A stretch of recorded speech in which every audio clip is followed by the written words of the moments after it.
आई वडिलांचा आधार हरपलेल्या यश यादव या मुलानं गेली 8 वर्ष पडेल ते काम केलं। चुलत भाऊ रितेश यादव आणि प्रशिक्षक देवेंद्र डांगोळे यांनी त्याला पाठबळ दिलं। सैन्य दलात भरती होण्याचं स्वप्न बाळगलेल्या यशला डांगोळे यांनी स्वतःच्या अकॅडमीत आसरा दिला। त्याला योग्य भरतीपूर्व प्रशिक्षण दिलं।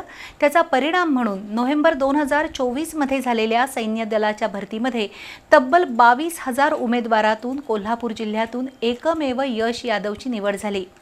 18 वर्षांचा यश आता 101 मराठा टीए बटालियनमध्ये रुजू होणार आहे।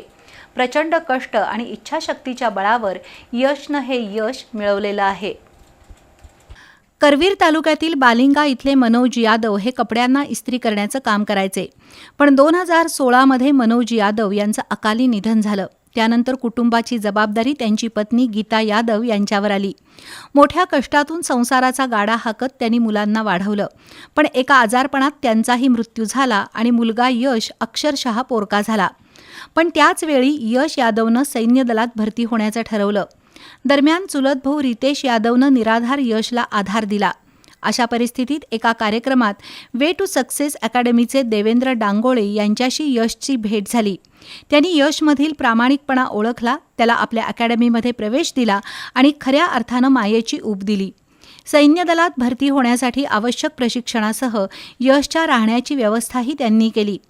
कोल्हापुरातील मंगळवार पेठेतील या अकॅडमीतून यशनं दिवसातील 4 तास धावणे, व्यायाम आणि स्पर्धा परीक्षांचा अभ्यास सुरू केला। 11 नोव्हेंबर 2024ला कोल्हापूरमध्ये सैन्य दलात भरती प्रक्रिया झाली।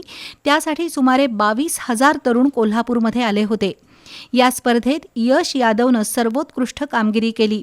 6 मार्च 2025ला निकाल जाहीर झाला आणि 22,000 तरुणांमधून एकमेव यशची सैन्य दलात निवड झाली। त्यामुळे यशच्या मित्रमंडळींनी आणि बालिंगे गावातील तरुणांनी एकच जल्लोष केला।